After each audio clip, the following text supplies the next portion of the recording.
63 years old, 2 replaced knees, and a bad rotator cuff. And somehow, getting thrown off a cliff still wasn't the worst thing that happened to me that Saturday. The worst thing was what my wife whispered afterward. But we'll get there. Welcome back to Dad's True Revenge. Grab your snacks, get comfortable, and remember, the people in these stories had every chance to behave themselves. They just chose wrong. Drop a comment and be sure to subscribe. You're going to love it here. My name is Zach Roberts, retired civil engineer, Asheville, North Carolina.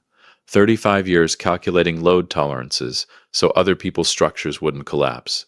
The irony of my own life collapsing is not lost on me. My wife is Harper Roberts, 59, former librarian, heirloom tomato grower, keeper of secrets that would have made the CIA nervous. 34 years of marriage. I thought I knew everything about her. I didn't know a single thing. Our son is Derek Roberts, 31, software developer, got his mother's eyes and my stubbornness. Dangerous combination. 2 years ago, he brought home a girl named Mia Chin, sharp, sweet art history degree from UNC Asheville. She made Derek laugh in a way I hadn't seen since he was 12. We loved Mia, or whoever the hell she actually was. Saturday, October 12th, 7:14 a.m.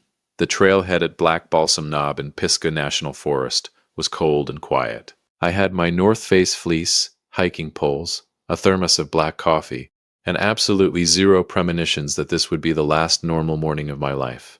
Dad, you sure you're up for the elevation? Derek asked, tightening his bootlaces, casually, like a caring son. I know now what that was. Reconnaissance. Son, I've hiked this trail 11 times. The only thing slowing me down is your mother photographing every mushroom she sees. Harper, 20 feet ahead, phone already pointed at orange fungi, didn't turn around. I heard that, Zach. Good. It was meant to be heard. Mia laughed. Bright, easy, completely convincing. She looped her arm through Derek's and leaned on his shoulder. J. Crew advertisement for fall hiking. Beautiful, comfortable, rehearsed. God, they were rehearsed. We talked about nothing important for 2 miles. Derek mentioned a promotion. Mia asked Harper about her sister in Knoxville. I complained about my knee, and everyone ignored me with the practiced ease of a family that had been doing exactly that for 6 years. It felt normal. It was supposed to feel normal. Here's what you need to understand about our land before any of this makes sense. The Roberts family has owned 47 acres on Ridgeline Road in Buncombe County since 1971. My father bought it for next to nothing. Scrubby, beautiful, supposedly useless land. Hardwood forest, a creek, a falling down equipment shed. He built a house on 12 acres. I grew up there. Harper and I raised Derek there. The other 35 acres sat untouched for decades. Extraordinarily valuable as it turned out. We just didn't know it yet. 3 months before this hike, a letter arrived from Crestline Mineral Partners LLC out of Charlotte about development opportunities. On our property, I assumed solar farm pitch, set it on the counter, forgot about it. I didn't know it yet, but that letter was the reason we were on this mountain. The push came at mile 4. Near the Art Loeb Trail junction, the path narrows to 3 feet, rock face one side, serious drop on the other. I'd walked it a dozen times without a second thought. I was ahead of Harper. Derek and Mia were behind her. 4 seconds. That's all it took. I heard Harper make a sharp, surprised exhale. Then she was falling and I lunged without thinking and something hit me square in the back. Hard. 2 hands. Deliberate. Then there was no trail. Just air. Cold air. The mountainside scrub brush rocks, loose shale tearing through my fleece, and then a narrow ledge 40 feet below. We hit it. Harper first. Then me, shoulder slamming into a boulder that stopped my slide 2 feet from another drop. Silence. Harper. My voice came out wrong. Too thin. Answer me. A groan. Then, Zach. I'm here. She was against the rock face, blood painting a thin red line from her hairline down her cheek. I took inventory. Ribs, definitely cracked. Shoulder, bad. Both palms shredded. Knees miraculously fine. Apparently replacement parts are indestructible. Above us, voices. Derek. Oh God. They fell. Mia cutting through his panic like a scalpel. Are they moving? Silence. 1 second. 2. Derek quieter. I can't tell. Mia, quieter still, and I will hear this for the rest of my life. We need to go get help. From the trailhead. We need to go now, Derek. Not I'll call 910. Not let me try to reach them. We need to go now. I opened my mouth.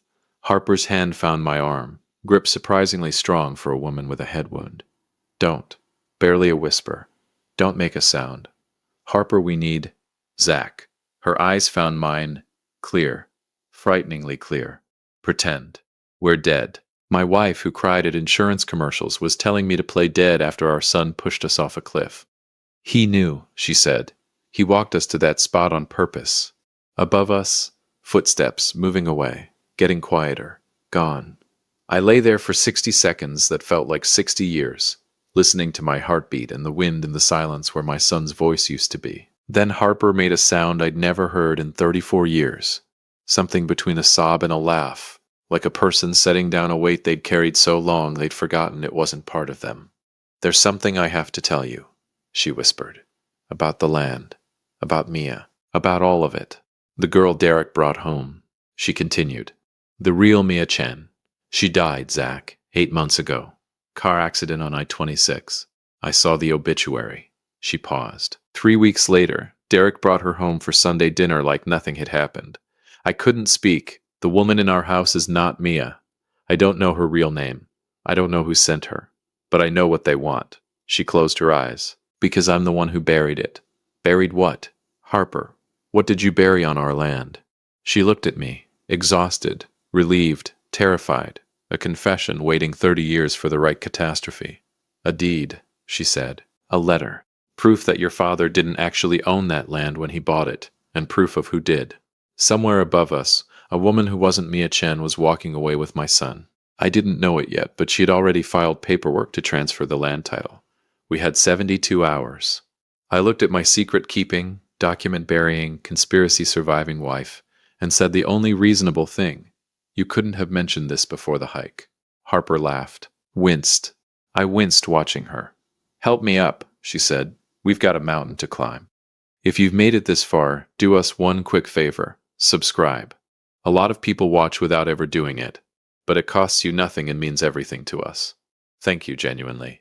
Nobody tells you what surviving looks like. Movies give you the dramatic stand.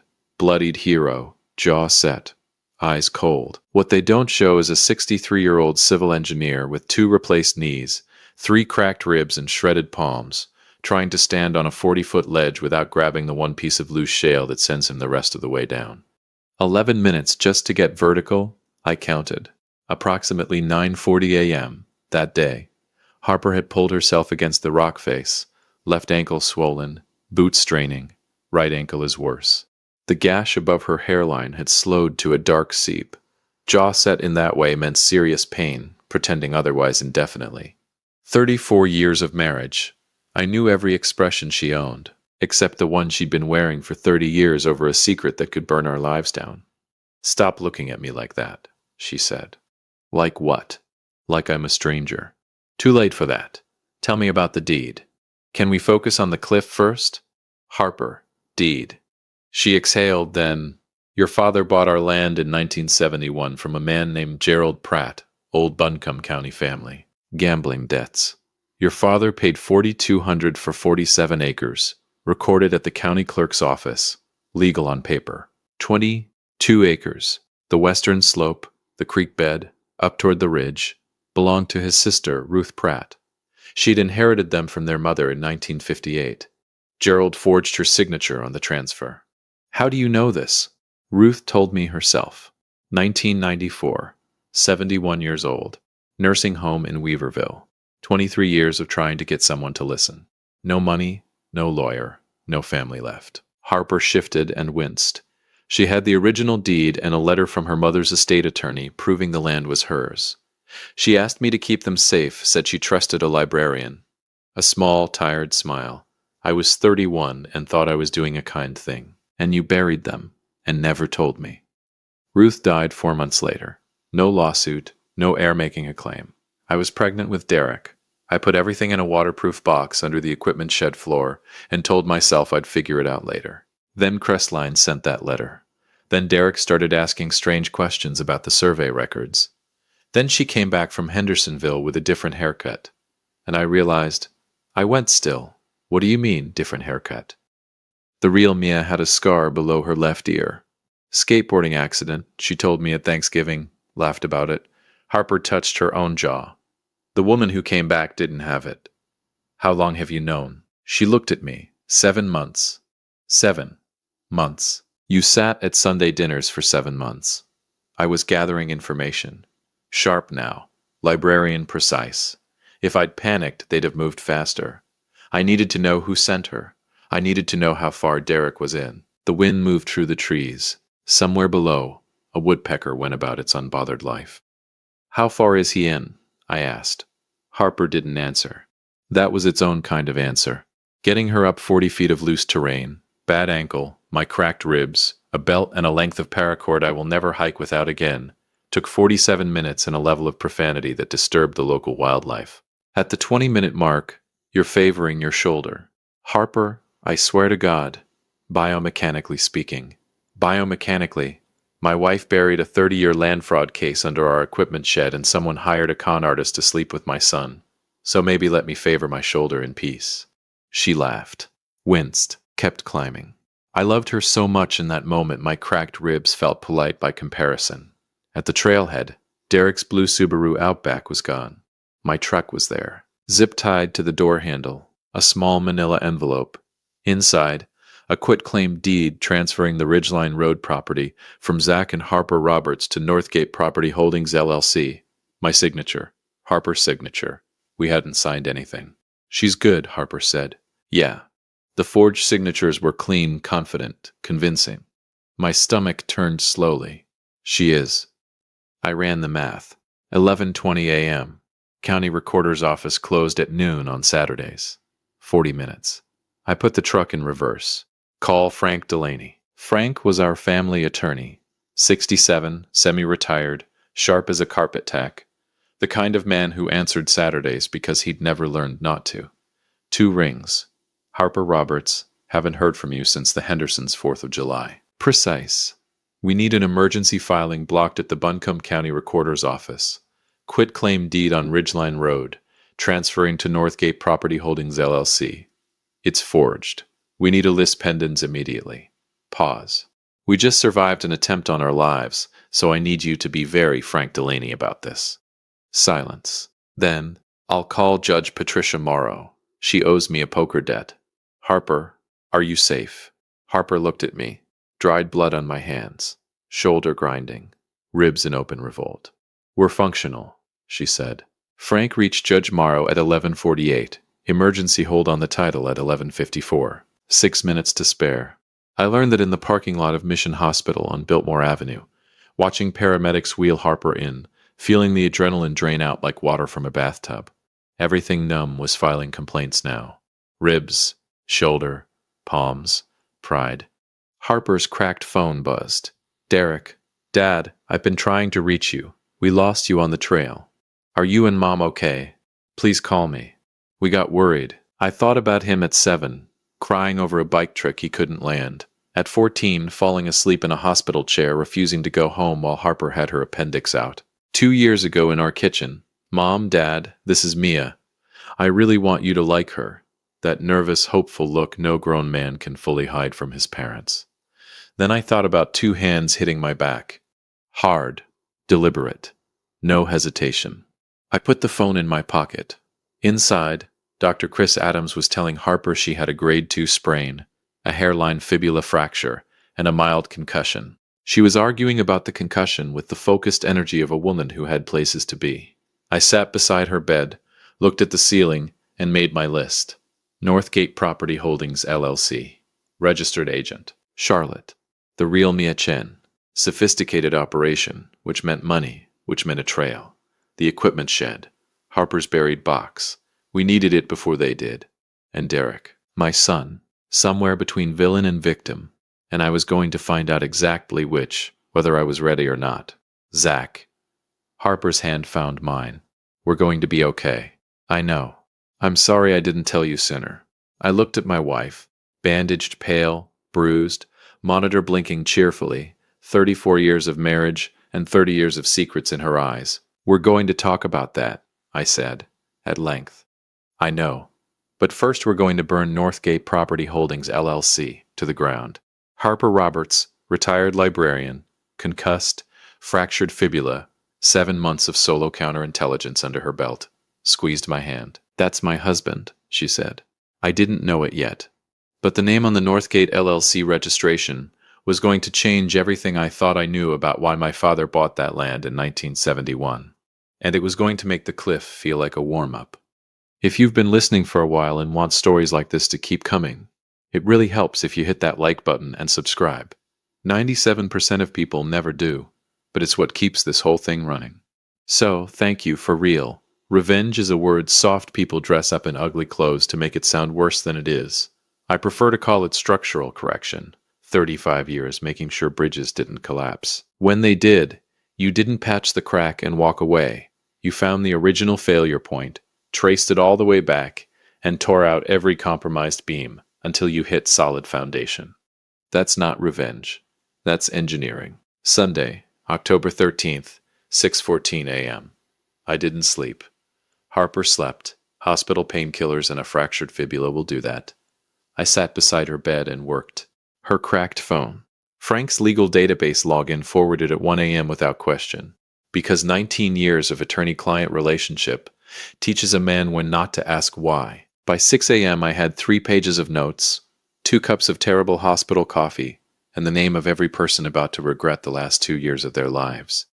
Northgate Property Holdings LLC, registered in Delaware, Charlotte mailing address, registered agent, Boyd Harwell, attorney, 47 offices on South Tryon Street. I cross-referenced against Crestline Mineral Partners LLC. Same registered agent. Same formation date, 14 months ago. Same address. I pulled Harwell's professional history. Clerked for a Buncombe County probate judge 22 years ago. Specialized in estate law and mineral rights acquisition across western North Carolina. And his mother's maiden name, buried in a 2003 Asheville Citizen-Times obituary, I found at 4:17 a.m. Pratt. I put my pen down. Gerald Pratt's grandson, Boyd Harwell, had spent years building legal infrastructure to reclaim land his grandfather fraudulently sold in 1971. Not for justice. For the mineral rights. A lithium deposit per a geological survey filed 14 months ago, the same month Northgate formed, estimated between $40 and $90 million. 40 to 90 million. Under my equipment shed. Under Harper's buried box. Under land my father bought for $4,200 and a handshake. I looked at my wife sleeping across the room, bandaged, fractured, monitors blinking, and felt something settle in my chest, like a load-bearing beam locking into place. Clean, solid, locked. "All right, Boyd," I said quietly. "Let's build something." Harper was discharged at 9 a.m. Dr. Adams handed over paperwork with the expression of a man who knew he was being ignored. Minimal weight on the fibula. No strenuous. "Absolutely," Harper said, already reading my legal pad over my shoulder. In the truck, she read every page twice. Then she looked out on Sunday morning Biltmore Avenue, and I watched the same thing cross her face that had settled in my chest at 4 a.m. "He's been planning this for years," she said. "At least 5. He needed someone inside the house to find the documents. He needed Derek." Harper went quiet. Then, "How do you want to handle our son?"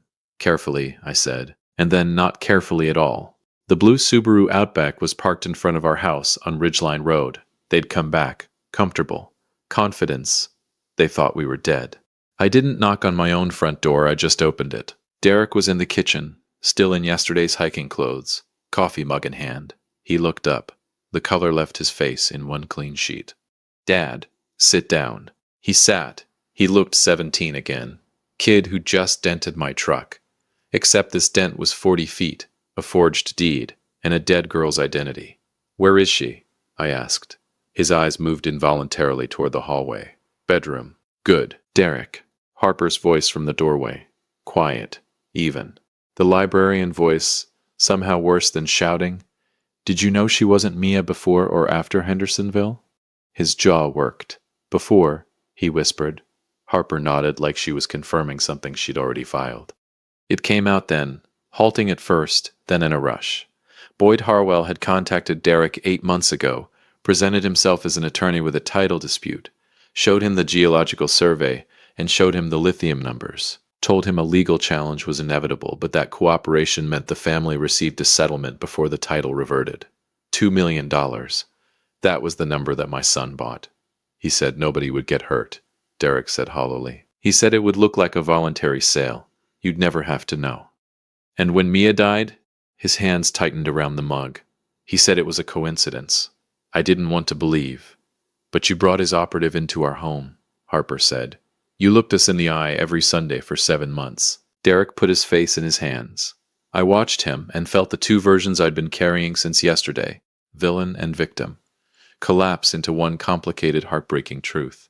Not a mastermind, not innocent. A 31-year-old man who'd been greedy, scared, manipulated, and weak, in that combination that doesn't make you evil, but doesn't make you forgiven either.